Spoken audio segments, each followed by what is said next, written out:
नमस्कार दोस्तों, आप सभी का स्वागत है हमारे YouTube channel GS study point पे। आज के वीडियो में हम देखेंगे कि जो पृथ्वी है उसकी आंतरिक संरचना कैसी है। ठीक है, तो बहुत ही इंटरेस्टिंग चैप्टर है आपका। इससे आपको जो है जानकारी मिलेगी कि पृथ्वी की जो है आंतरिक संरचना किस प्रकार की है, कैसा हम सोचते हैं और रियल लाइफ में वो कैसी है। ठीक है, तो देखिए सबसे पहले क्या है, आपकी जो पृथ्वी होती है तो आप कहाँ पे होंगे, आप इसकी सरफेस पे होंगे यहाँ पे। ठीक है, और जैसे जैसे पृथ्वी के हम केंद्र की ओर जाते हैं तो यहाँ पर क्या है, विभिन्न प्रकार की यहाँ पे हैं हमें लेयर प्राप्त होती हैं। ठीक है, तो उसी को ही जो है पृथ्वी के आंतरिक संरचना के बारे में इसको प्रदर्शित करता है कि कौन सी लेयर जो है कितनी गहराई पे पाई जाती है, किस प्रकार की है, वो तरल है, ठोस है या फिर अर्ध ठोस है, किस टाइप की है, उसके बारे में इस चैप्टर में जानकारी आपको दी गई है। तो देख लेते हैं चैप्टर में क्या दे रखा है। देखिए, तो पृथ्वी की प्रकृति यानी कि पृथ्वी कैसी है के बारे में आप किस प्रकार का अनुमान लगाते हैं, यानी आपसे बताया गया है कैसा आप सोचते हैं उसके बारे में। क्या आपके अनुमान के अनुसार पृथ्वी जो है वो क्रिकेट की गेंद की तरह एक ठोस गेंद है? ठीक है, ठोस गेंद है, या यह एक खोखली गेंद है जिस पर चट्टानों की क्या है, मोटी परत स्थलमंडल है। स्थलमंडल क्या है, जो आपकी जो सबसे ऊपरी परत है उसको बोलते हैं स्थलमंडल, जिसपे जो है मानव जो है निवास कर रहा है। क्या आपने कभी टेलीविजन पर ज्वालामुखी उद्गार दिखाते हुए चित्रों को देखा है? तो ज्वालामुखी आपने देखा होगा, इसको इंग्लिश में क्या बोलते हैं, वॉल्केनो। ठीक है, तो ज्वालामुखी उद्गार की अगर आपने कोई वीडियो देखी हो या फिर कोई फोटो देखी हो तो आपको पता होगा वो कि कैसे निकलता है वो। फिर पूछा गया आपसे कि क्या आपको ज्वालामुखी से निकलते हुए गर्म लावा, मिट्टी, धुआं, आग तथा मैग्मा याद है? यानी उसमें वीडियो में या फिर फोटो में दिखाई दिया होगा आपको। पृथ्वी के आंतरिक भाग को अप्रत्यक्ष प्रमाणों के आधार पर समझा जा सकता है। देखिए, कोई भी चीज को हम समझ सकते हैं दो तरीके से। पहला क्या होता है, एक प्रत्यक्ष यानी कि सीधे अपनी आंखों देखी, ठीक है, इसको बोलते हैं प्रत्यक्ष। और दूसरा क्या हो सकता है आपका अप्रत्यक्ष, यानी कि कुछ सबूत मिले आपको ऐसा कि ऐसा हो सकता है। आप डायरेक्ट उसको नहीं देख पा रहे हैं लेकिन कुछ सबूतों के आधार पर उसको आप प्रमाणित कर सकते हैं कि ऐसा होगा। ठीक है, क्योंकि पृथ्वी के आंतरिक भाग में ना तो कोई पहुंच सका है और ना पहुंच सकता है। तो आपको पता है पृथ्वी के केंद्र में जैसे जैसे आप आते नीचे की ओर गहराई में जाते जाएंगे तो क्या है, तापमान में तेजी से वृद्धि होती है। तो ऐसे में क्या होता है, जैसे जैसे आप नीचे आएंगे तो तापमान बहुत ही तेज हो जाएगा, तो वहां पे रहना संभव नहीं हो पाएगा। इसलिए आप जो है एक निश्चित गहराई के बाद खुदाई नहीं कर सकते हैं, क्योंकि अगर खुदाई करेंगे तो खुदाई करने वाले यंत्र ही क्या हो जाएंगे, पिघल जाएंगे। तो ऐसे में क्या है, हम प्रत्यक्ष तरीके से तो नहीं लेकिन अप्रत्यक्ष तरीके से जो है हम पता लगा सकते हैं कि पृथ्वी की आंतरिक संरचना कैसी है, यानी कि पृथ्वी में अंदर कौन कौन सी लेयर है या फिर परत हैं। पृथ्वी के धरातल का विन्यास मुख्यतः भूगर्भ में होने वाली प्रक्रियाओं का परिणाम है। ठीक है, बहिर्जात यानी जो बाहर से लगते हैं, वह अंतर्जात यानी जो अंदर के फोर्स होते हैं, बल होते हैं, प्रक्रियाएं लगातार भूदृश्य को क्या देती है, आकार देती रहती हैं। अंतर्जात प्रक्रियाओं के प्रभाव को अनदेखा कर किसी भी क्षेत्र की भू आकृति की प्रकृति को समझना क्या होगा, अधूरा होगा। यानी कि हमको समझना पड़ेगा कि जो अंतर्जात बल, जो अंदर से जो फोर्स लग रहा है वो कैसा लग रहा है, कैसा है, किस प्रकार का है, तभी हम वहाँ की भू आकृति यानी कि लैंडस्केप बोलते हैं इसको, कि कोई भी स्थान कैसा दिख रहा है वहां पर, उसकी बारे में हम जानकारी प्राप्त कर सकते हैं। अर्थात किसी भी प्रदेश की जो भू आकृति को समझने के लिए भूगर्भिक क्रियाओं के प्रभाव को क्या है, जानना आवश्यक है। यानी कि वहां पे कौन कौन सी जो है जियोलॉजिकल एक्टिविटी हो रही है। मानव जीवन जो है मुख्यतः अपनी क्षेत्रीय भू आकृति से प्रभावित होता है। क्षेत्रीय का मतलब क्षेत्र विशेष, क्योंकि पृथ्वी तो बहुत बड़ी है, तो मानव क्या है, अपनी क्षेत्रीय जो अपने आसपास की जो भू आकृति होता है उससे प्रभावित होता है। जैसे कहीं भूकंप आ गया, ज्वालामुखी फट गया, तो क्या है, एक पर्टिकुलर क्षेत्र में ही तो आएगा भूकंप, एक पर्टिकुलर क्षेत्र में ही तो ज्वालामुखी क्रिया होगी, तो उसी से क्या होता है, वो प्रभावित होता है। इसलिए भूदृश्य के विकास को प्रभावित करने वाले जो है सभी कारकों के विषय में जानना क्या है, आवश्यक है। यानी कि कौन कौन से ऐसे कारक हैं जो भूदृश्य यानी कि लैंडस्केप बोलते हैं इसको, यानी कि कोई भी स्थान कैसा दिख रहा है, बराबर समतल है, ऊबड़ खाबड़ है, तो उसको जानने के लिए हमें उसके सभी कारक के कौन कौन से ऐसे कारक हैं जो उस भूदृश्य के निर्माण में सहायक हैं। यह समझने के लिए कि पृथ्वी में कंपन क्यों होता है, यानी भूकंप क्यों आता है, या फिर सुनामी लहरें कैसे पैदा होती हैं, यह जरूरी है कि हमें पृथ्वी की आंतरिक संरचना का विस्तृत ज्ञान हो। ठीक है, पूरी डीप जानकारी होगी तभी आप बता सकते हैं कि किसी स्थान में भूकंप क्यों आ रहा है, सुनामी क्यों आ रही है।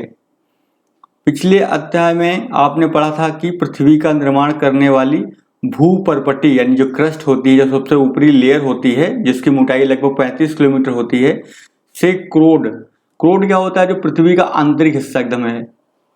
इसे अगर विभिन्न लेयर में इसको बांटेंगे अगर आप, ठीक है, तो सबसे पहले ऊपर एक पतली सी परत होगी, एक और मान लो, ये मान लो एक मोटा मोटा आप मान लो कि पृथ्वी के ऊपर ये है परत, बहुत पतली होती है, हम मोटी दिखा दिए क्योंकि पतला बनाना संभव नहीं यहाँ पर है। इसको क्या बोलते हैं, इसको बोलते हैं आपका क्रस्ट, सबसे ऊपरी जो लेयर होती है, इसकी मोटाई लगभग जो है 35 किलोमीटर होती है। फिर इसके बाद आता है मेंटल, ठीक है, ये हो गया मेंटल हो गया। फिर इसके बाद आता है क्रोड। तो क्रोड जो है क्या हो गया, पृथ्वी के केंद्र में हो गया, और जो इसकी सबसे बाहरी है वो क्या होगी, आपकी क्रस्ट की लेयर होगी। ठीक है, तो वही लिखा हुआ है।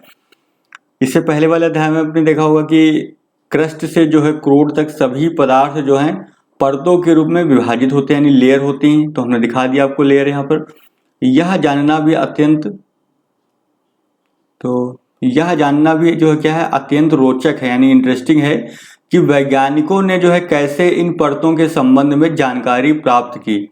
यानी कि हम पृथ्वी के अंदर तो जा नहीं सकते हैं, तो वैज्ञानिकों को कैसे पता चला कि ये लेयर्स होती हैं, यानी कि पहले क्रोड होता है, फिर मेंटल होता है, फिर कोर होता है, कैसे पता चला, और प्रत्येक परत की विशेषताओं के बारे में अनुमान लगाया, कैसे लगाया ये पूछा गया आपसे। यह अध्याय इसी विषय से संबंधित है, यानी कि कैसे हमको जो है पृथ्वी के अंदर जो विभिन्न प्रकार की परतें पाई जाती हैं उसके बारे में जानकारी मिली है। अब देखिए, भूगर्भ की जानकारी के साधन, यानी पृथ्वी की जो आंतरिक संरचना है उसकी जानकारी प्राप्त करने के कौन कौन से तरीके हैं, साधन हैं। तो पृथ्वी की त्रिज्या कितनी है, लगभग 6,370 यानी कि 6370 किलोमीटर है। ठीक है, पृथ्वी की आंतरिक परिस्थितियों के कारण यह संभव नहीं है कि कोई पृथ्वी के केंद्र तक पहुंचकर उसका क्या कर ले, निरीक्षण कर ले, ठीक है, या वहां के पदार्थ का कुछ नमूना प्राप्त कर सके, क्योंकि बहुत ही बड़ी है ना त्रिज्या ये। तो त्रिज्या को पता है, मान लो ये केंद्र हो गया, तो यहां से यहां की दूरी कितनी है, 6370 किलोमीटर है। तो अब जैसे जैसे आप गहराई में जाएंगे तो क्या होगा, तापमान बढ़ेगा, तो एक निश्चित गहराई के बाद आप नीचे नहीं जा सकते हैं, या फिर अंदर जो पदार्थ हैं उनको हम बाहर ला करके उसकी जांच कर सकें, तो वो भी नहीं कर सकते हैं, क्योंकि इतनी गहराई तक जो है हम कोई भी यंत्र को नीचे नहीं भेज सकते हैं। यह आश्चर्य की बात है कि ऐसी परिस्थितियों में भी जो है वैज्ञानिक हमें यह बताने में सक्षम हुए कि भूगर्भ की संरचना कैसी है और इतनी गहराई पर किस प्रकार के पदार्थ पाए जाते हैं। पृथ्वी की आंतरिक संरचना के विषय में हमारी जो है अधिकतर जानकारी है वो कैसी है, परोक्ष यानी कि अप्रत्यक्ष रूप से प्राप्त अनुमानों पर ही क्या है, आधारित है। तथापि इस जानकारी का कुछ भाग क्या है, प्रत्यक्ष प्रेक्षणों और पदार्थ के विश्लेषणों पर आधारित है। तो दोनों का ही जो है इस्तेमाल किया गया है पृथ्वी की आंतरिक संरचना के बारे में जानकारी प्राप्त करने में। अब पहले डिस्कस कर लेते हैं कि कौन कौन से ऐसे स्रोत हैं जो प्रत्यक्ष हैं, डायरेक्ट, यानी कि पृथ्वी से सबसे आसानी से उपलब्ध जो है ठोस पदार्थ धरातलीय चट्टानें, यानी कि जो पृथ्वी के सतह पर जो चट्टानें पाई जाती हैं, सबसे बड़ा वो सोर्स है पृथ्वी को जानने का। अथवा वे चट्टानें हैं जो हम खनन क्षेत्रों से प्राप्त करते हैं, यानी जो माइनिंग एरिया होते हैं वहां से जो चट्टानें प्राप्त होती हैं उससे हम जानकारी प्राप्त कर सकते हैं। दक्षिणी अफ्रीका की सोने की खानें 3 से 4 किलोमीटर तक गहरी हैं। इससे अधिक गहराई में जा पाना असंभव है, क्योंकि इतनी गहराई पर तापमान बहुत अधिक होता है। तो हमने आपको पहले ही बताया था कि जैसे जैसे गहराई पर जाएंगे तापमान पृथ्वी का क्या होता है, बढ़ता है। खनन के अतिरिक्त क्या है, वैज्ञानिक विभिन्न परियोजनाओं के अंतर्गत पृथ्वी की आंतरिक स्थिति को जानने के लिए परपटी में, यानी जो भूपरपटी होती है, गहराई तक छानबीन कर रहे हैं। संसार भर के वैज्ञानिक दो मुख्य, ठीक है, जो संसार में टोटल वैज्ञानिक हैं इन सब चीजों के, तो दो मुख्य परियोजनाओं पर वो काम कर रहे हैं। ठीक है, क्या काम कर रहे हैं, ये हैं गहरे समुद्र में प्रवेधन परियोजना, यानी कि डीप ओशियन ड्रिलिंग प्रोजेक्ट। तो आपको इंग्लिश में आसानी हो जाएगी। ठीक है, जो गहरे महासागर है वहां पे ड्रिल करके जो है अंदर की जानकारी को प्राप्त किया जा रहा है वैज्ञानिकों के द्वारा। वह समन्वित महासागरीय प्रवेधन परियोजना, यानी कि इंटीग्रेटेड ओशियन ड्रिलिंग प्रोजेक्ट, आज तक का सबसे गहरा जो प्रवेधन यानी कि ड्रिल करना आर्कटिक महासागर में जो है कोला क्षेत्र में 12 किलोमीटर की गहराई तक किया गया है। यानी कि मानव ने जो है अब तक 12 किलोमीटर से की गहराई तक ही ड्रिल कर सका है वो।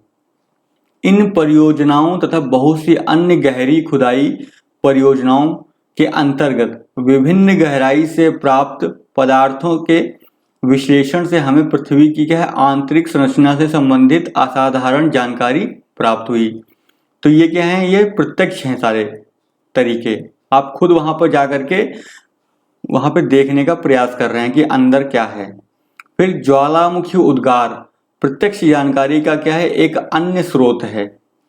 जब कभी भी ज्वालामुखी उद्गार से लावा पृथ्वी के धरातल पर आता है, यह प्रयोगशाला अन्वेषण के लिए उपलब्ध होता है, यानी कि उसको हम लेबोरेटरी में जाकर के उसका क्या करते हैं, रिसर्च करते हैं उस पर कि कैसा है मटेरियल।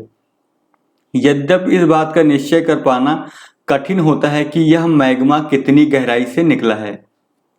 तो मैग्मा और लावा में पहले अंतर समझ लेते हैं, लावा क्या होता है और मैग्मा क्या होता है। देखिए, लावा वो जो मान लो पृथ्वी है आपकी ये, ठीक है, तो जो अंदर से अगर मैग्मा निकलता है, जो पिघला हुआ पदार्थ होता है चट्टानों का, इसको बोलेंगे मैग्मा। ठीक है, पृथ्वी की सतह के अंदर रहेगा तो उसका क्या बोलेंगे, हम मैग्मा बोलेंगे। अगर ये मैग्मा पृथ्वी की सतह को तोड़ करके बाहर आ जाएगा और आसपास फैल जाएगा तो इसको क्या हम बोलते हैं, लावा। तो ये इतना अंतर है, आप समझ लीजिए। लावा क्या होता है और मैग्मा क्या होगा, आपको डिफरेंस पता चल गया।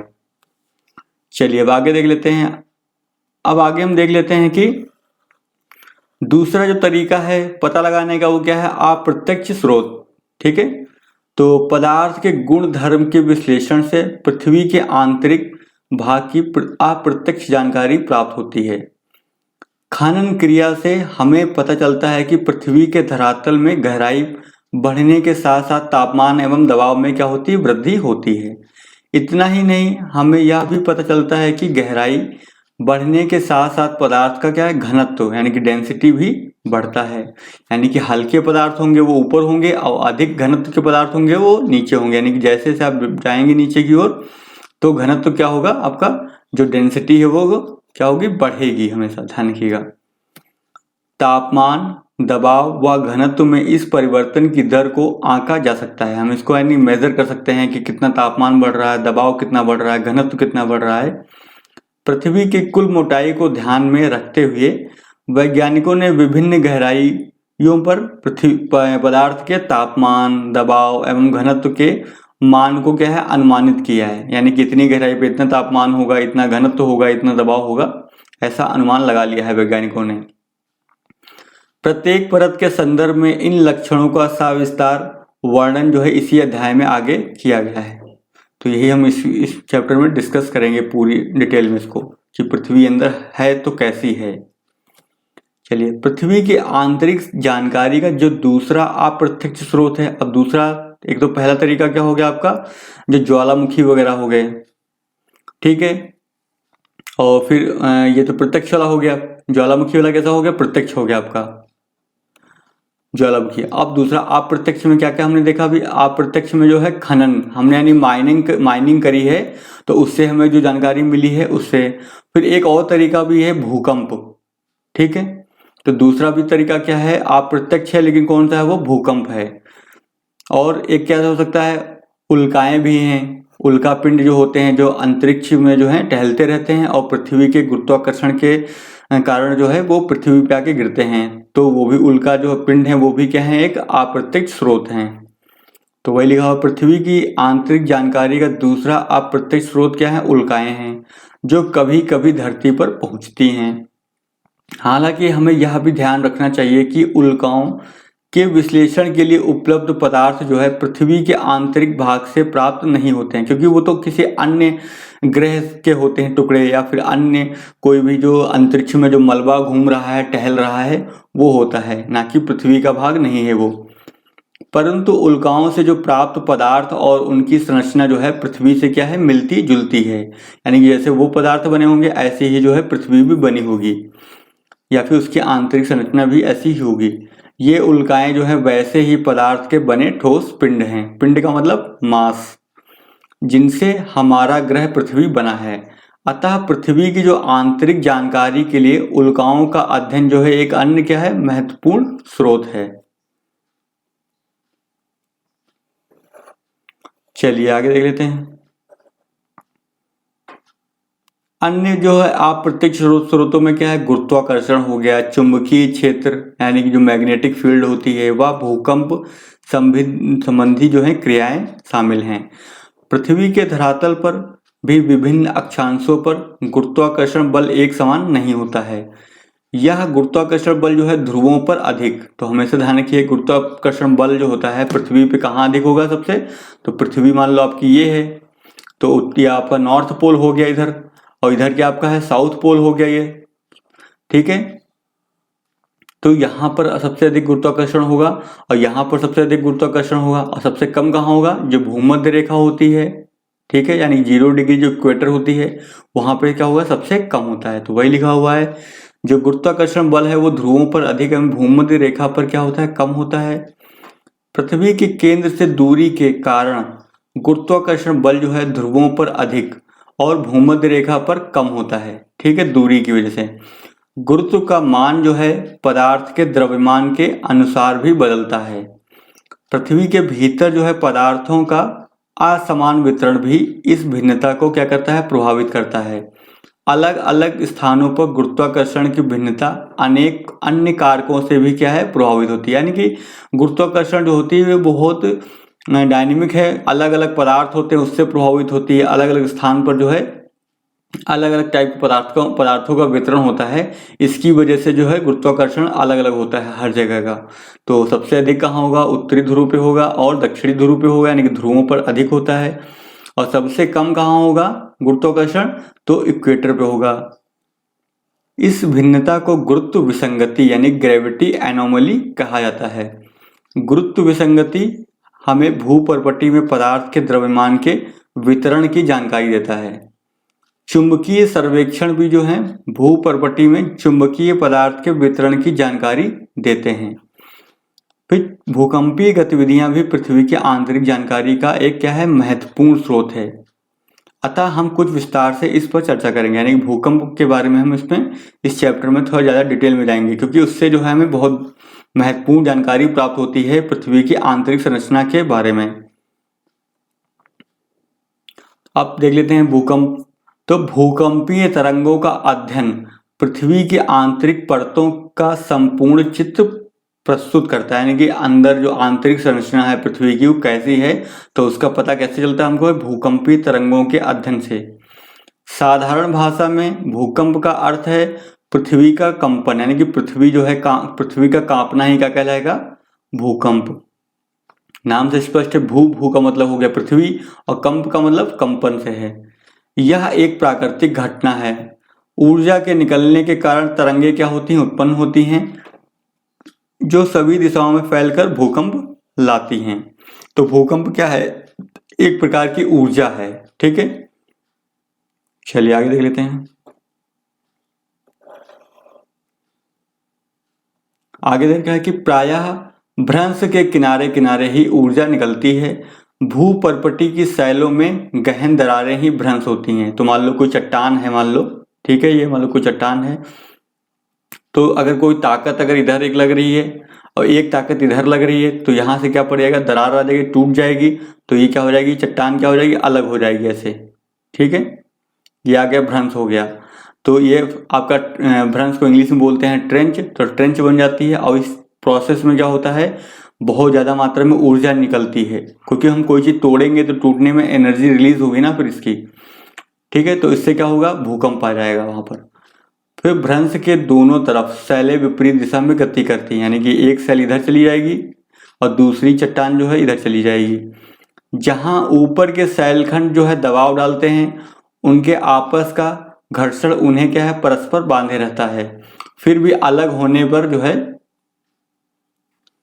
अलग होने की प्रवृत्ति के कारण, ठीक है, अलग होने की प्रवृत्ति के कारण जो है एक समय पर घर्षण का प्रभाव क्या हो जाता है, कम हो जाता है, जिसके परिणाम स्वरूप क्या है, शैलखंड जो है विकृत होकर अचानक एक दूसरे के विपरीत दिशा में क्या होते हैं, सरक जाते हैं। इसके परिणाम स्वरूप ऊर्जा निकलती है, और ऊर्जा जो है तरंगे, ऊर्जा की जो तरंगे होती हैं सभी दिशाओं में क्या है, गतिमान होती हैं। वह स्थान जहां से ऊर्जा निकलती है भूकंप का क्या है, उद्गम केंद्र है। ठीक है, मान लो पृथ्वी आपकी है, ये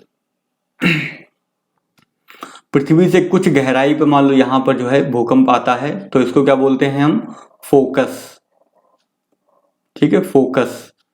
और जहां पर सबसे पहले ये पहुंचती हैं, ठीक है, तो इसको बोलते हैं अवकेंद्र, एपी सेंटर बोलते हैं इसको। ठीक है, एपी सेंटर, एपी सेंटर हो गया आपका ये। ठीक है, जहां पर यानी कि फोकस से जो निकली तरंगे पृथ्वी के सतह पर सबसे पहले जहां पहुंचेंगी उसको क्या बोलेंगे, एपी सेंटर। हिंदी में क्या बोलते हैं, अधिकेंद्र। समझ गए, तो वही लिखा हुआ है कि वह स्थान जहां से ऊर्जा निकलती है भूकंप का उद्गम केंद्र यानी फोकस कहलाता है। इसे अवकेंद्र भी कहा जाता है, इसका दूसरा नाम क्या है, हाइपोसेंटर। ठीक है, अवकेंद्र भी बोलते हैं। ऊर्जा तरंगे जो है अलग अलग दिशाओं में चलती हुई पृथ्वी की सतह तक पहुंचती हैं। भूतल पर वह बिंदु जो उद्गम केंद्र के समीपतम होता है, यानी जो सबसे नजदीक होगा, अधिकेंद्र कहलाता है, क्योंकि जो सबसे नजदीक होगा वहां पे तरंगे सबसे पहले पहुंचेंगी, तो उसी को क्या बोलेंगे हम, एपीसेंटर। अधिकेंद्र पर ही सबसे पहले तरंगों को महसूस किया जाता है। अधिकेंद्र जो उद्गम केंद्र है के ठीक ऊपर 90 डिग्री के कोण पर होता है, यानी कि जो फोकस होगा, फोकस से जो है एग्जैक्ट 90 डिग्री पे आपको मिलेगा आपको एपीसेंटर। तो ये तो चित्र से आपको स्पष्ट है ही है।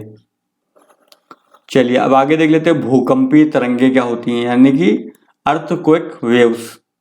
तो सभी प्राकृतिक भूकंप स्थलमंडल में ही आते हैं, यानी कि जितने भी भूकंप वगैरह होते हैं कहाँ आएंगे आपको, स्थलमंडल यानी कि लिथोस्फीयर जो होती है, ठीक, जो पृथ्वी की जो ऊपरी परत है। इसी अध्याय में आगे आप पृथ्वी की विभिन्न परतों के बारे में पढ़ेंगे। अभी इतना समझ लेना पर्याप्त है कि स्थलमंडल जो है पृथ्वी के धरातल से 200 किलोमीटर तक की गहराई वाले भाग को कहते हैं। यानी कि मान लो पृथ्वी आपकी ये हो गई, तो ऊपर से यहाँ से मान लो सतह से जो हम 200 किलोमीटर तक गहराई में जाएंगे, 200 किलोमीटर, तो इस वाले एरिया को क्या बोलते हैं हम, यानी ये जो पूरा क्षेत्र होगा 200 किलोमीटर की गहराई वाला जो क्षेत्र होगा पूरा, ठीक है, यहाँ का एरिया हो गया, यहाँ का एरिया, ये पूरा एरिया है, ये इसको क्या बोलेंगे हम, इसको बोलेंगे हम स्थलमंडल, यानी कि लिथोस्फीयर। भूकंपीय यंत्र सतह पर पहुंचने वाली भूकंप तरंगों को अभिलेखित करता है, यानी कि उसको बनाता है, उसका मैप बनाता है। भूकंपीय तरंगों का अभिलेखी वक्र दिखाता है, जो ऊपर भी चित्र दिखाया गया था आपको। यह वक्र जो है 3 अलग बनावट वाली तरंगों को प्रदर्शित करता है, ठीक है, यानी 3 तरह की तरंगे आपको वहां पे भूकंप जो मापने वाला यंत्र होता है जिसको बोलते हैं सीस्मोग्राफ, वो बनाता है। तो चलिए देख लेते हैं चित्र में कैसे बनाया हुआ है। ये देखिए, तो यहाँ पे आप देख रहे होंगे जो सीस्मोग्राफ है वो 3 तरह की तरंगों को दिखाता है। एक पी तरंग हो गई, दूसरी एस तरंग हो गई, और तीसरी क्या होगी, एल तरंग, यानी कि लैंड तरंग, इसको बोलते हैं एल तरंगे। तो ये इनका क्या है, ये 3 तरह की जो है तरंगे चलती हैं जब भूकंप आता है, और उसी से जो है अनुमान लगाते हैं हम कि उसका प्रभाव कहाँ कहाँ तक रहेगा और कितना प्रभाव रहेगा, भयंकर है, कम भयंकर है, ठीक है।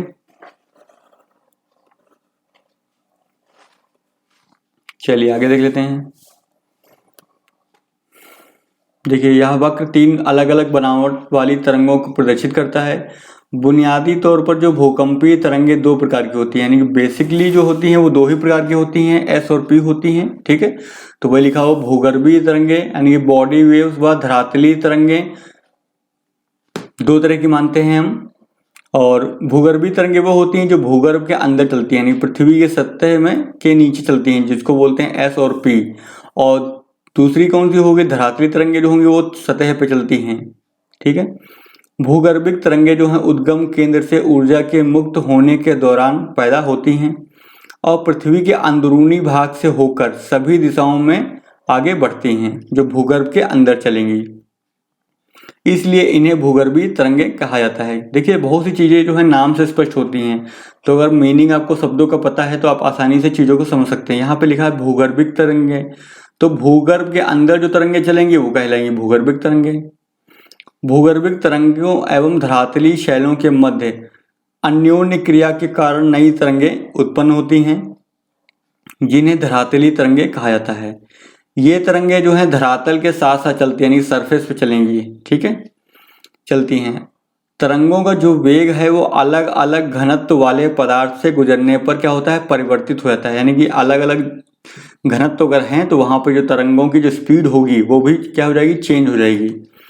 अधिक घनत्व वाले पदार्थों में जो है तरंगों का वेग अधिक होगा, यानी कि अगर घनत्व अधिक है तो वेग जो होगा तरंगों का वो भी क्या होगा, अधिक होगा, ठीक है। पदार्थों के घनत्व में भिन्नताएं होने के कारण परावर्तन यानी कि रिफ्लेक्शन एवं आवर्तन यानी कि रिफ्रैक्शन होता है, जिससे इन तरंगों की क्या है, दिशा भी बदल जाती है। यानी कि अगर घनत्व में अंतर आएगा तो क्या हो जाएगी, तरंगों की जो दिशा है वो भी क्या होगी, परिवर्तित हो जाती है। भूगर्भीय तरंगें भी क्या है, 2 प्रकार की होती हैं, इन्हें पी और एस में बांटा जाता है। तो 2 तरह की होती हैं, जो भूगर्भिक यानी जो भूगर्भ के अंदर चलती हैं, पृथ्वी के आंतरिक भागों में चलती हैं। पी तरंगे जो तीव्र गति से चलने वाली तरंगे हैं। तो पी का मतलब क्या हुआ, पी तरंग है प्राइमरी तरंगे, ठीक है। यानी कि ये क्या होती है, पृथ्वी के भूगर्भ में उत्पन्न होंगी और सबसे पहले पृथ्वी की सतह पे आएंगी, तो नाम क्या रख दिया गया, प्राइमरी। जो पहले आया उसका नाम क्या हो गया, प्राथमिक, पहले आया। दूसरा हो गया एस, एस का मतलब क्या हो गया, सेकेंडरी यानी द्वितीयक, यानी बाद में आई है, ठीक है। तो वही लिखा हो, पी तरंगे जो हैं तीव्र गति से चलने वाली तरंगे हैं और धरातल पर सबसे पहले पहुंचती हैं, इन्हें प्राथमिक तरंगे भी कहा जाता है। पी तरंगे जो हैं ध्वनि तरंगों जैसी होती हैं, तो जो साउंड वेव होती है वैसे ही इनका व्यवहार होता है, इनके गुण जो होते हैं साउंड वेव की तरह ही होते हैं।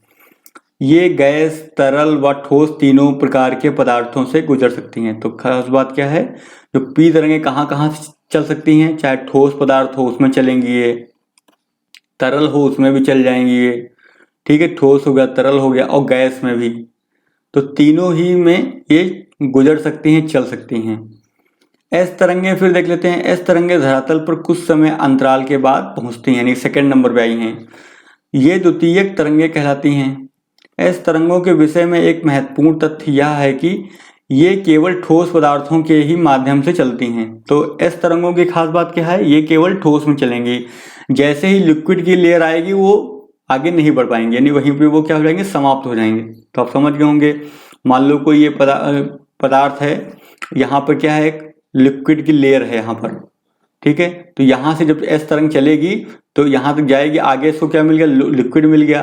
तो ठोस में तो चलेंगी ये, तो ठोस में चली, लेकिन जैसे ही लिक्विड मिल गया वहां पे ये समाप्त हो जाएंगे, आगे नहीं मिलेंगे आपको देखने को।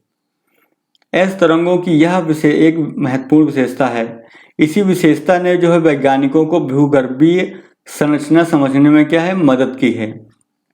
परावर्तन रिफ्लेक्शन से तरंगे जो हैं प्रतिध्वनित होकर वापस लौट आती हैं, जबकि आवर्तन से जो है तरंगे कई दिशाओं में चलती हैं। तो रिफ्लेक्शन आपको पता ही होगा, मान लो कोई ये सरफेस है तो यहाँ पे गया, इससे टकरा के वापस आ जाना, तो इसको क्या बोलते हैं, रिफ्लेक्शन बोलते हैं, ठीक है। और आवर्तन में क्या होता है, रिफ्लेक्शन में क्या होता है, मान लो ये तरंग गई इधर और थोड़ा डिफ्लेक्ट होकर के ऐसे चली गई, या फिर विभिन्न भागों में टूट गई है, ऐसे टूट गई, ठीक है, तो उसको क्या बोलेंगे यहाँ पर, रिफ्रैक्शन। विभिन्न दिशाओं में ये टूट जाती हैं। भूकंप लेखी पर बने आरेख से तरंगों की दिशा भिन्नता का अनुमान क्या है लगाया जाता है कि यानी कि कौन कौन सी तरंगे हैं, कैसी हैं। धरातलीय तरंगे जो हैं भूकंप लेखी पर अंत में जो है अभिलेखित होती हैं। तो जो लैंड तरंगे होती है, जो तीसरे प्रकार की तरंगे हैं, वो सबसे लास्ट में जो है उनका डायग्राम बनता है। ये तरंगे ज़्यादा विनाशकारी होती हैं। तो अगर आपसे पूछा जाए कभी कि सबसे ज़्यादा विनाशकारी तरंगे कौन सी हैं, तो एल तरंगे हैं। एल तरंगे जो होती हैं बहुत ही ज़्यादा विनाशकारी हैं। इनसे क्या है, शैल विस्थापित होती है और इमारतें गिर जाती हैं। तो इनके अंदर जो है बहुत ही ज़्यादा पावर होती है एल तरंगों के अंदर। चलिए आगे देख लेते हैं। अब हम बात डिस्कस करेंगे भूकंपीय तरंगों का संचरण, यानी कि भूकंपीय तरंगे जो हैं किस मार्ग पे चलती हैं, किस तरीके से चलती हैं, उनका पैटर्न देखेंगे। तो भिन्न भिन्न प्रकार की जो भूकंपीय तरंगों के संचरित होने की प्रणाली क्या है, भिन्न भिन्न होती है। जैसे ही ये संचरित होती हैं, यानी संचरित का मतलब चलती हैं, तो शैलों में क्या होता है, कंपन पैदा होती हैं। पी तरंगों से जो है कंपन की दिशा तरंगों की दिशा के समानांतर ही होती है। ठीक है, यह संचरण गति की दिशा में ही पदार्थ पर क्या है, दबाव डालती हैं। यानी कि जैसे जिधर की ओर चलेंगी उधर ही पदार्थ पर क्या है, उसकी जो आगे जो पदार्थ है, मान लो पदार्थ के अंदर चल रही है, तो उधर की ओर क्या करेंगी, प्रेशर लगाएंगी। इसके दबाव के फलस्वरूप जो है पदार्थ के घनत्व में क्या है, भिन्नता आती है, क्योंकि दबाव पड़ रहा है। और शैलों में क्या होता है, संकुचन व फैलाव की प्रक्रिया पैदा होती है। यानी कि फैले जो हैं, शैल जो होती हैं क्या होंगी, सिकुड़ेंगी और फैलेंगी। अन्य तीन तरह की जो तरंगे हैं संचरण गति के समकोणीय दिशा में कंपन पैदा होती है। यानी कि वो क्या है, अगर तरंग ऐसे चल रही है तो उनमें कंपन जो होगा ऐसे होगा। एस तरंगे जो हैं ऊर्ध्वाधर तल में तरंगों की दिशा के समकोण पर कंपन पैदा करती हैं। यानी कि तरंग अगर ऐसी चल रही है तो जो पदार्थ होगा वो ऊपर नीचे जो है कंपन करेगा, ऊपर और नीचे। अतः ये जिस पदार्थ से गुजरती हैं उसमें क्या है, उभार व गर्त बनाती हैं। यानी कि या तो ऐसे सरफेस थी, मान लो इनमें आएंगी चलेंगी तो क्या हो जाएगी, ऐसे हो जाएंगी, ये इस टाइप की बन जाएंगी। धरातलीय तरंगे जो हैं सबसे अधिक विनाशकारी समझी जाती हैं। चलिए आगे देख लेते हैं। तो हमने पी तरंगों को देख लिया, एस तरंगों को देख लिया यहाँ पर कि किस तरह से चलती हैं, और एल तरंगों को भी देख लिया। अब देख लेते हैं भूकंप लेखी यंत्र, यानी कि सिस्मोग्राफ, जिसके माध्यम से जो है हम, जिसकी सहायता से जो हम भूकंप को मापते हैं, उसको क्या बोलते हैं, सिस्मोग्राफ। तो भूकंप लेखी यंत्र पर दूरस्थ स्थानों से आने वाली भूकंपीय तरंगें अभिलेखित होती हैं। यानी कि उसकी मैपिंग करते हैं, ग्राफ बनता है, वक्र बनाया जाता है। यद्यपि कुछ ऐसे क्षेत्र भी हैं जहां कोई भी भूकंप तरंग जो है वहां पर नहीं पहुंचती है।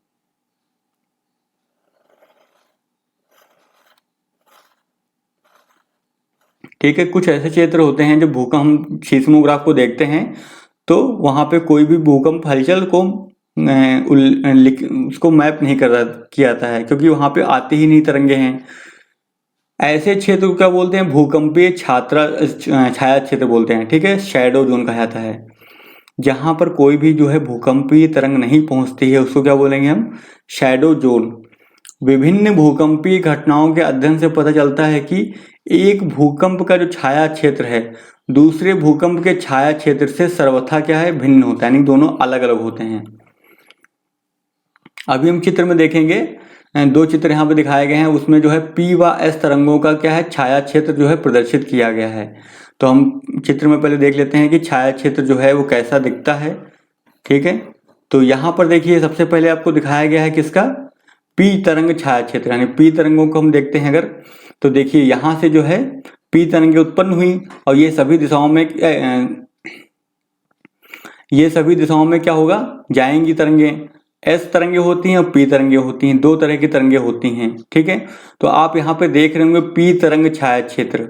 ठीक है, यहाँ पर जो है पी तरंगे यहाँ पर नहीं मिलेंगी आपको, कितने से 105 डिग्री से लेकर के 145 डिग्री तक जो है आपको जो है यहाँ पे कोई भी पी तरंग आपको नहीं मिलेगी। ठीक है, फिर ऐसे यहाँ पर भी देखेंगे इस साइड में भी, तो 145 डिग्री से लेकर के 105 डिग्री तक यहाँ पर भी जो है पी तरंगे आपको देखने को नहीं मिलेंगी। एस तरंगे कहाँ मिलेंगी आपको, एस तरंगे यहाँ पे मिल जाएंगी। ठीक है, एस तरंगे यहाँ पे मिल जाएंगी और यहाँ पर जो है पी तरंगे आपको मिलेंगी। ठीक है। तो आप देख रहे होंगे कि कहाँ कहाँ पे जो है पी तरंगे आपको दिखाई दे रही हैं और कहाँ कहाँ पे जो है पी तरंगे नहीं हैं। चलिए अब दूसरा जो चित्र आपका है उसमें क्या है, उसमें आपको दिखाया गया है कि एस तरंग का छाया क्षेत्र। तो एस तरंग कहाँ कहाँ से होकर निकल रही हैं। अब देखिए यहाँ पर क्या है, पृथ्वी के इस भाग में अगर भूकंप आता है तो पी तरंगे आपको यहाँ पे दिख रही हैं, ठीक है। तो जैसे जैसे यहाँ पर आप देख रहे होंगे 105 डिग्री से लेकर के 105 डिग्री तक, ठीक है, पूरा ही एरिया क्या है, यहाँ पर क्या है, एस तरंगे नहीं मिल रही हैं। तो इसका मतलब ये कब हो सकता है, इसका मतलब ये है कि यहाँ पर क्या है, लिक्विड एरिया भरा होगा यहाँ पर, ठीक है, तभी क्या है एस तरंगे उसके थ्रू पास नहीं हो पा रही हैं। तो ऐसे में क्या होगी, यहाँ पर एस तरंगे नहीं मिलेंगी आपको, ठीक है, क्योंकि हमें पता है एस तरंगे जो होती हैं वो लिक्विड में नहीं चलती हैं। चलिए अब देखिए जो हमने चित्र देखा उसको समझ लेते हैं। यह देखा जाता है कि भूकंप लेखी भूकंप अधिकेंद्र से 105 डिग्री के भीतर किसी भी दूरी पर जो है P व S दोनों ही तरंगों का क्या है अभिलेखन करते हैं, ठीक है। अब फिर लेकिन भूकंप लेखी अधिकेंद्र से 145 डिग्री से परे, यानी कि 145 से अधिक, परे का मतलब उसके बाद से परे केवल जो है पी तरंगों के पहुंचने को ही वो दर्ज करता है, यानी कि उसको रिकॉर्ड करता है, और एस तरंगों को क्या है अभिलेखित नहीं करता है। अतः वैज्ञानिकों का इससे क्या हुआ, इससे हमें पता चला क्या, वैज्ञानिकों का मानना है कि भूकंप अधिकेंद्र से जो है 105 डिग्री और 145 डिग्री के बीच का जो क्षेत्र है, जहां कोई भी भूकंपीय तरंग जो है अभिलेखित नहीं होती है, दोनों प्रकार की तरंगों के लिए क्या है छाया क्षेत्र है। यानी इस एरिया में जो है 105 से लेकर के 145 तक, देखो ये तो पूरा एस तरंगे जो है यहाँ से लेकर के यहाँ तक नहीं मिलेंगे आपको, लेकिन पी तरंगे जो है 105 से लेकर के 145 तक भी नहीं। तो यानी कि पी और एस तरंगे इस क्षेत्र में जो है पी भी नहीं मिलेगी और एस भी नहीं मिलेगी। तो ये क्या होगा, यहाँ पे भूकंप नहीं आएगा, कहने का मतलब अगर यहाँ पे भूकंप आता है तो भूकंप के केंद्र से जो है आप यहाँ जब मेजर करेंगे तो 105 डिग्री से लेकर के 145 तक जो लोग रहते होंगे, इस एरिया में जो लोग रह रहे होंगे, उनको भूकंप नहीं आएगा। फिर 105 से पूरे क्षेत्र में एस तरंगे नहीं पहुंचती। तो आपने देखा था नीचे के चित्र में कि 105 से लेकर के यहाँ तक जो है एस तरंगे नहीं मिलती हैं। तो इसको क्या बोलते हैं, एस तरंगों का छाया क्षेत्र जो है पी तरंगों के छाया क्षेत्र से अधिक विस्तृत है, क्योंकि आपने देखा एस तरंगे जो यहाँ से लेकर के यहाँ तक नहीं मिल रही हैं, तो बहुत बड़ा क्षेत्र होगा। 105 डिग्री से लेकर के इधर के 105 डिग्री तक जो है नहीं मिलेंगे यहाँ पर। भूकंप अधिकेंद्र के 105 से 145 तक पी तरंगों का छाया क्षेत्र एक क्या है पट्टी के रूप में पृथ्वी के चारों तरफ प्रतीत होती है। एस तरंगों का जो छाया क्षेत्र है न केवल विस्तार में बड़ा है, वरन यानी बल्कि यह पृथ्वी के 40% भाग से भी अधिक है। यानी कि जो एस तरंगों का जो छाया क्षेत्र है वो लगभग जो है 40% से अधिक तक का है। अगर आपको भूकंप अधिकेंद्र का पता हो तो आप किसी भी भूकंप का छाया क्षेत्र रेखांकित कर सकते हैं, यानी कि आप बना सकते हैं, ठीक है। किसी भूकंप अधिकेंद्र को जानने का विवरण जो है दिया गया है कि कैसे जानते हैं, वो हमारे काम का नहीं है। चलिए अब हम यहाँ पे भूकंप के टाइप्स की बात कर लेते हैं, प्रकार की बात कर लेते हैं।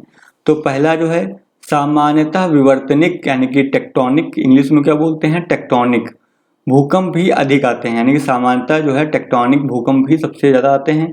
ये भूकंप जो है भ्रंश तल के किनारे चट्टानों के सरक जाने के कारण उत्पन्न होते हैं। अब होता क्या है टेक्टोनिक समझ लेते हैं। मान लो कोई चट्टान ये है और एक चट्टान ये है, ठीक है।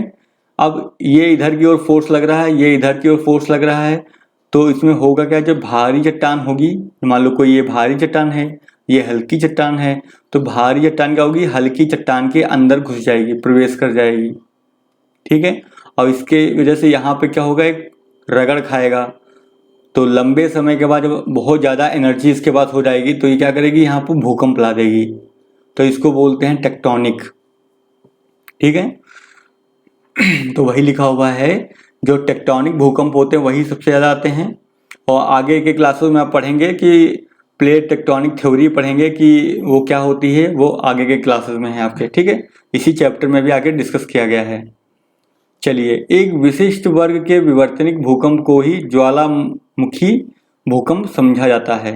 ये भूकंप अधिकांशतः सक्रिय ज्वालामुखी क्षेत्रों तक ही सीमित रहते हैं। तो दूसरा तरीका क्या हो सकता है, जो ज्वालामुखी के फटने से जो भूकंप आता है उसको बोलते हैं ज्वालामुखी भूकंप। फिर तीसरा कौन सा हो गया, खनन क्षेत्रों में कभी कभी अत्यधिक खनन कार्य से भूमिगत खानों की छत ढह जाती है। यानी कि मानव क्या करता है, सुरंग खोदता है माइनिंग के लिए, खनन करने के लिए, तो कभी कभी क्या होती है, जो खनन क्षेत्र होते हैं वो ढह जाते हैं, उसकी मिट्टी जो है धंस जाती है, तो उसकी वजह से भी क्या होते हैं, हल्के छोटे मात्रा के जो है भूकंप आते हैं। तो वही लिखा हुआ है, जिससे हल्के झटके महसूस किए जाते हैं, इन्हें नियात भूकंप कहा जाता है, यानी कि कोलैप्स। फिर अगला क्या हो गया आपका, चौथा प्रकार का हो गया, कभी कभी जो है परमाणु व रासायनिक विस्फोट से भी भूकंप में कंपन होती है। इस तरह के झटकों को विस्फोट भूकंप यानी एक्सप्लोजन अर्थक्वेक कहा जाता है। फिर जो भूकंप बड़े बांध वाले क्षेत्रों में आते हैं उन्हें क्या बोलते हैं, बांध जनित यानी कि रिजर्वायर इंड्यूस्ड भूकंप कहा जाता है। तो ये इस टाइप के जो है छोटे छोटे स्तर पे भूकंप हैं, और मुख्य भूकंप जो होते हैं वो प्लेट टेक्टोनिक से ही आते हैं। चलिए, अब भूकंप की माप यानी कि भूकंप को हम कैसे मेजर कर सकते हैं, ठीक है। तो भूकंप की माप की अगर बात कर लेते हैं, तो भूकंप की माप पृथ्वी भूकंपीय घटनाओं का जो है मापन भूकंपीय तीव्रता के आधार पर अथवा आघात की तीव्रता के आधार पर किया जाता है। यानी कितना उसका तीव्रता थी या फिर कितना उसका इम्पैक्ट था, आघात का मतलब इम्पैक्ट। भूकंपीय तीव्रता की मापनी जो है उसको क्या बोलते हैं, रिएक्टर स्केल के नाम से जानी जाती है। यानी कि जो मशीन होती है मापने की उसको क्या बोलते हैं, रिएक्टर स्केल पे मापा जाता है कि कितने तीव्रता का भूकंप आया था। भूकंपीय तीव्रता भूकंप के दौरान ऊर्जा मुक्त होने से संबंधित है। यानी कि अगर हमको नापना है कि भूकंपीय तीव्रता कितनी है, तो उसका मतलब क्या होगा, कितनी ज्यादा एनर्जी रिलीज हो रही है वहां पर। इस मापनी के अनुसार, ठीक है, भूकंप की तीव्रता को जो है 0 से लेकर के 10 तक होती है। यानी कि उसका स्केल है वो 0 से 10 तक मापते हैं उसको।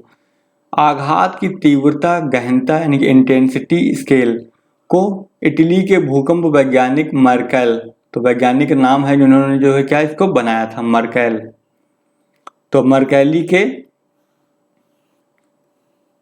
नाम पर जाना जाता है, ठीक है, उन्हीं के नाम पर रखा गया है। यह झटकों से हुई प्रत्यक्ष हानि द्वारा निर्धारित की जाती है। इसकी गहनता जो है 1 से लेकर के 12 तक होती है। चलिए, अब भूकंप के प्रभाव को देख लेते हैं हम। तो भूकंप आएगा तो आपको पता है भूकंप क्या है, एक प्राकृतिक आपदा है।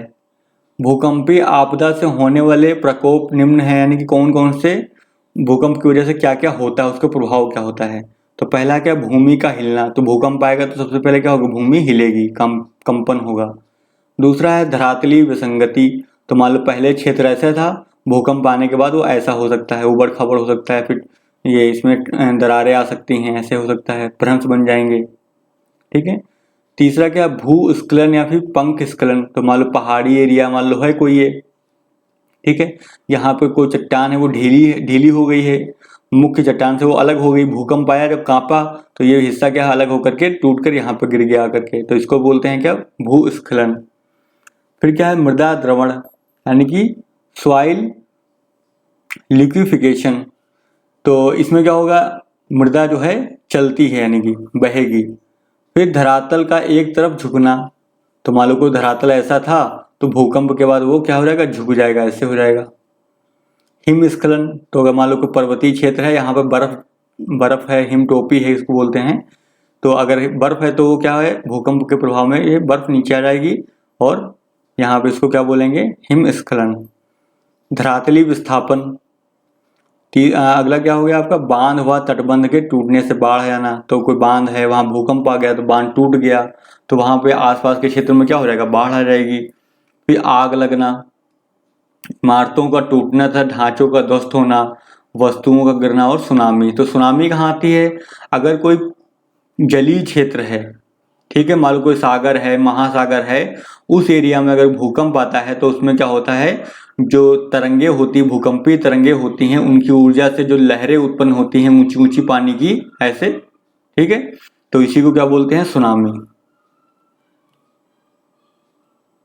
चलिए आगे देख लेते हैं।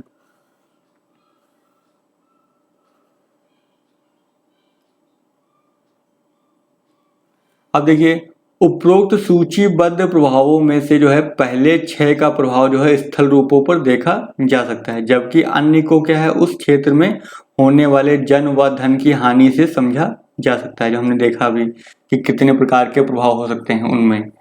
तो सुनामी का जो प्रभाव तभी पड़ेगा जब भूकंप का अधिकेंद्र जो है कहाँ मिलेगा, समुद्री अधस्थल पर, यानी कि समुद्र का जो बॉटम एरिया होता है, जैसे आपने देखा होगा, मान लो ये कोई समुद्र है बहुत बड़ा, तो ऊपर क्या होगा, पानी होगा, ठीक है, तो इसके यहाँ पर इस क्षेत्र में भूकंप आता है तब ऐसा होता है कि सुनामी लहरें आती हैं। फिर तो वही लिखा हुआ है, समुद्री आधास्थल पर हो और भूकंप की जो है तीव्रता बहुत अधिक हो, तभी जो है लहरें जो है बहुत ऊंची ऊंची बनेगी। वो सुनामी अपने आप में भूकंप नहीं है, ठीक है, सुनामी जो है अपने आप में भूकंप नहीं है, ये वास्तव में लहरें हैं जो भूकंपीय तरंगों से क्या होती हैं, उत्पन्न होती हैं। यानी सुनामी का अर्थ होता है पानी की जो लहरें होती हैं उसको बोलते हैं लहर, सुनामी, जापानी शब्द है एक्चुअली ये। यद्यपि मूल रूप से कंपन की क्रिया कुछ सेकंड ही रहती है, फिर भी यदि भूकंप की तीव्रता जो है रिएक्टर स्केल पर 5 से अधिक है तो इसके परिणाम अत्यधिक विनाशकारी होते हैं, यानी कि बहुत ही घातक होता है फिर ये। अब हम देख लेते हैं भूकंप की आवृत्ति, यानी कि भूकंप का आना। तो भूकंप एक प्राकृतिक आपदा है। तीव्र भूकंप के झटकों से जन व धन की अधिक हानि होती है, फिर भी ऐसा नहीं है कि विश्व के सभी भागों में तीव्र भूकंप ही आते हैं। केवल वही क्षेत्र जो भ्रंश के समीप हैं ऐसे तीव्र झटके महसूस करते हैं, यानी जहां जिन भागों में भ्रंश के क्षेत्र हैं वहीं पर मुख्य रूप से जो है तीव्र भूकंप आते हैं। हम ज्वालामुखी व भूकंप के वितरण का वर्णन अगले अध्याय में पढ़ेंगे। तो नेक्स्ट चैप्टर जो होगा आपका, उसमें हम देखेंगे कि ज्वालामुखी कहाँ कहाँ पाए जा रहे हैं और वो भूकंप कहाँ कहाँ पे पाए जाते हैं। प्रायः यह देखा गया है कि रिएक्टर स्केल पर 8 से अधिक तीव्रता वाले भूकंप के आने की संभावना जो है बहुत ही कम होती है, क्योंकि मेनली क्या है, 0 से 10 तक हम मापते हैं इसको, ठीक है। तो अभी तक जो देखा गया है कि 8 से ज़्यादा नहीं आते हैं, 8 तक आते हैं केवल, और जो 1 से 2 वर्षों में एक बार ही आते हैं, यानी बहुत कम आते हैं। जबकि हल्के भूकंप लगभग हर मिनट पृथ्वी के किसी न किसी भाग में महसूस किए जाते हैं। तो जब कम होते हैं, कम स्तर के जो भूकंप होते हैं वो जो है पृथ्वी के किसी न किसी हिस्से में लगातार आते रहते हैं हर मिनट में। अब हम देख लेते हैं पृथ्वी की संरचना। इतना कुछ हमने पढ़ लिया, अब हमको मालूम पड़ेगा कि जो हमने पढ़ा है, भूकंप की तरंगों का अध्ययन किया है, उससे क्या बात सामने निकल के आई है।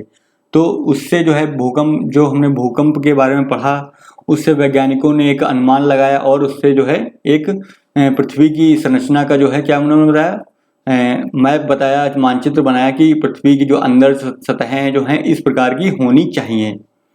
तो पहला क्या है, भूपर्पट्टी यानी कि क्रस्ट। तो यह ठोस पृथ्वी का सबसे बाहरी भाग है।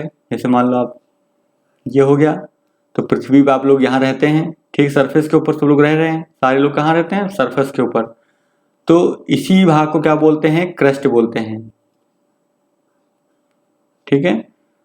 यह बहुत भंगुर यानी कि ब्रिटल, भंगुर क्या होता है, जो आसानी से टूट जाए, भाग है जिसमें जल्दी टूट जाने की प्रवृत्ति पाई जाती है। ब्रिटल का मतलब जो जल्दी से टूट जाए। भूपर्पट्टी की मोटाई जो है महाद्वीपों व महासागरों के नीचे अलग अलग है। महासागरों में जो है भूपर्पट्टी की मोटाई जो है महाद्वीपों की तुलना में कम है। तो मान लो आपसे अगर कभी भी पूछा जाए, मान लो ये महाद्वीप का क्षेत्र हो गया, जो लैंड एरिया हो गया, और ये हो गया महासागर का क्षेत्र हो गया, ठीक है। तो अगर आपसे कोई पूछे कि महाद्वीप के नीचे जो है क्रस्ट की मोटाई अधिक होगी या महासागर के नीचे, तो महाद्वीप जो होंगे वहां पे क्रस्ट की मोटाई अधिक होगी और महासागर के नीचे जो क्रस्ट की मोटाई जो है बहुत ही कम होती है। इतनी कम होती है कि केवल मान लो 5 किलोमीटर के आसपास ही होती है। तो वही लिखा, महासागरों के नीचे इसकी औसत मोटाई जो है लगभग 5 किलोमीटर है, जबकि महाद्वीपों के नीचे कितना है, यह 30 किलोमीटर तक है। ठीक है, मुख्य पर्वतीय श्रृंखलाओं के क्षेत्र में यह मोटाई और भी अधिक है। जहां पर्वतीय क्षेत्र होंगे, जैसे माउंट एवरेस्ट वगैरह हो गया, हिमालय की जो रेंज होगी, वहां पे जो है इसकी मोटाई क्या है, अधिक है। किसकी? क्रस्ट की। फिर हिमालय पर्वत श्रेणियों के नीचे भूपर्वती की जो है मोटाई लगभग कितनी है, 70 किलोमीटर। तो आपको पता है जो भारत के उत्तर में जो हिमालय क्षेत्र है, वहां पे अगर हम देखते हैं, मापने जाएंगे कि क्रस्ट की मोटाई कितनी होनी चाहिए, तो वहां पे कितनी मिलेगी आपको, 70 किलोमीटर तक मोटी जो है परत आपको मिलेगी। तो यहाँ पे देखिए दिखाया गया है चित्र के माध्यम से कि पृथ्वी की आंतरिक संरचना कैसी है। तो ये कैसे है, मान लो ये पृथ्वी थी आपकी, तो ये केंद्र हो गया, तो इतना हिस्सा आपको काट करके दिखाया गया है ये। ठीक, यही चीज है। तो ऊपर दिखाया गया है आपका ये। ठीक है, ऊपर जो क्या मिलेगा आपको, क्रस्ट मिलेगा। फिर उसके बाद 200 किलोमीटर की गहराई पे क्या मिलेगा आपको, दुर्बल मंडल बोलते हैं उस, ये भी क्या एक मंडल का ही पार्ट है। फिर 2900 किलोमीटर से लेकर के पृथ्वी के यहाँ तक के, इसको बोलते हैं कोर। और क्रस्ट और कोर के बीच का जो हिस्सा है उसको क्या बोलते हैं, मेंटल।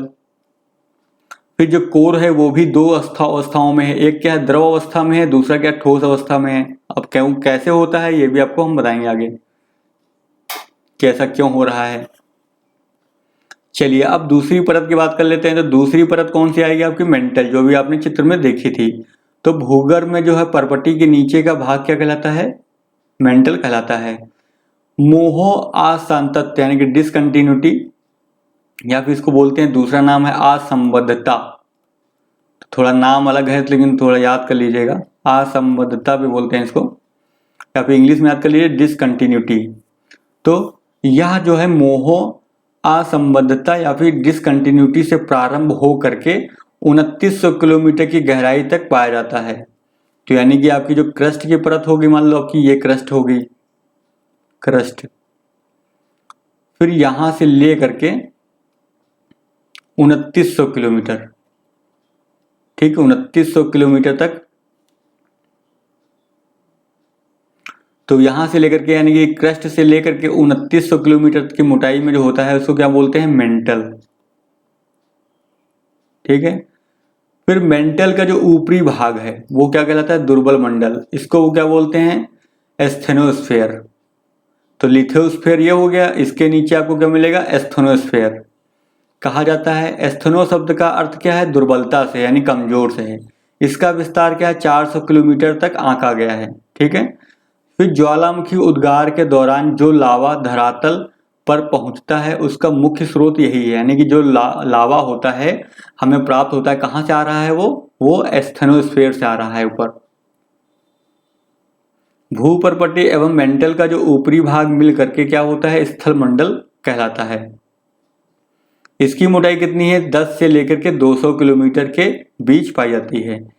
निचले मंडल का विस्तार जो है दुर्बलता मंडल के समाप्त हो जाने के बाद तक, यानी जहां तक दुर्बलता मंडल है उसके बाद जो है निचला मेंटल उसको बोलते हैं, स्टार्ट होता है। यानी कि मेंटल में भी दो भाग हैं, यह ठोस अवस्था में है। चलिए आगे देख लेते हैं।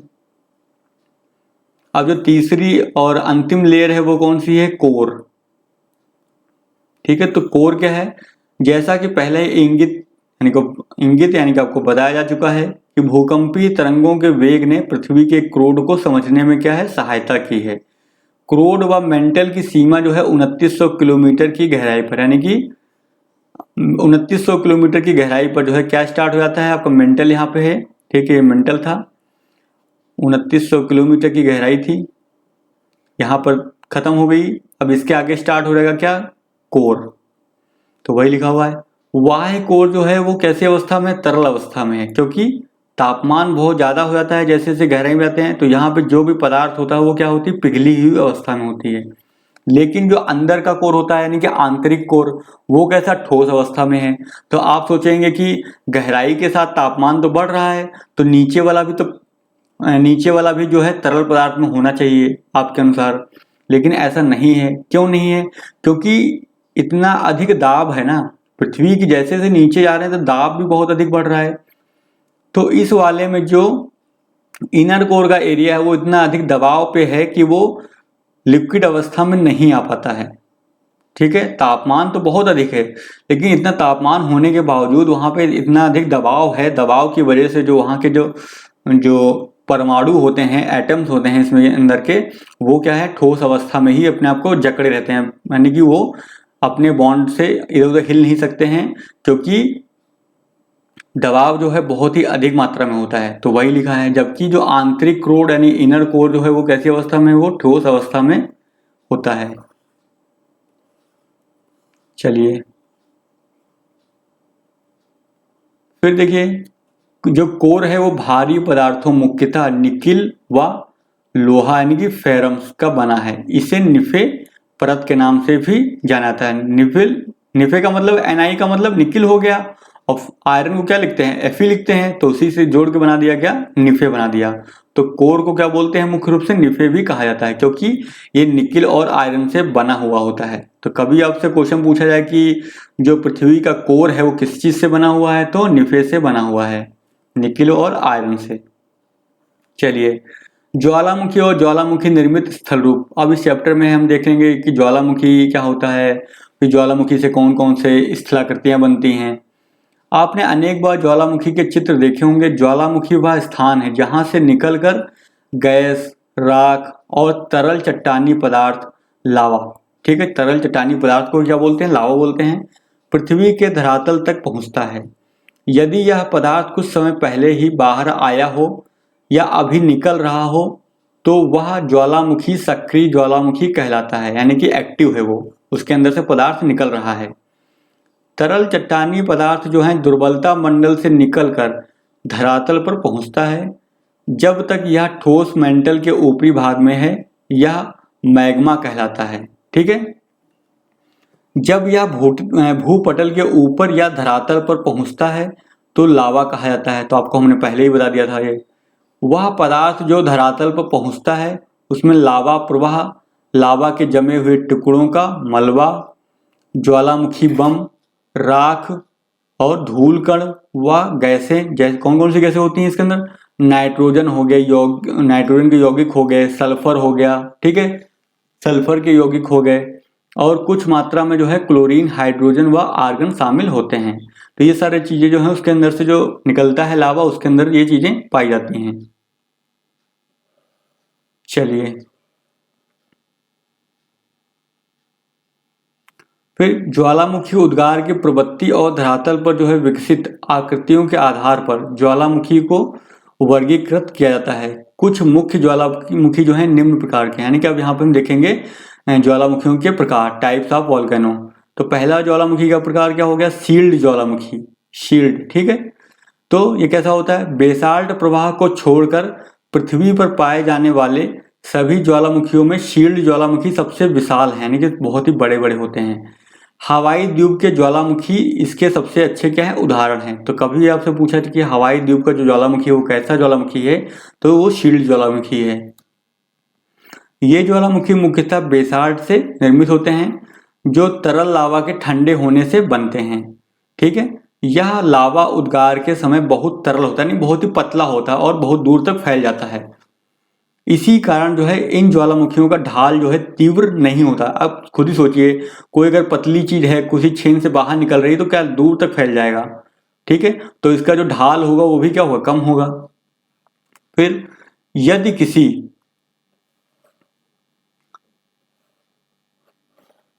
किसी तरह नलिका से जो है पानी भीतर चला जाता है, ठीक है, जो ऊपर से पानी जा सकता है, मान लो ये ज्वालामुखी उद्गार हो रहा है और इसमें पानी अगर चला जाएगा तो क्या होगा, यदि किसी तरह नलिका यानी वेंट से पानी भीतर चला जाए तो ये ज्वालामुखी क्या विस्फोटक भी हो जाता है, यानी कि फट जाएंगे।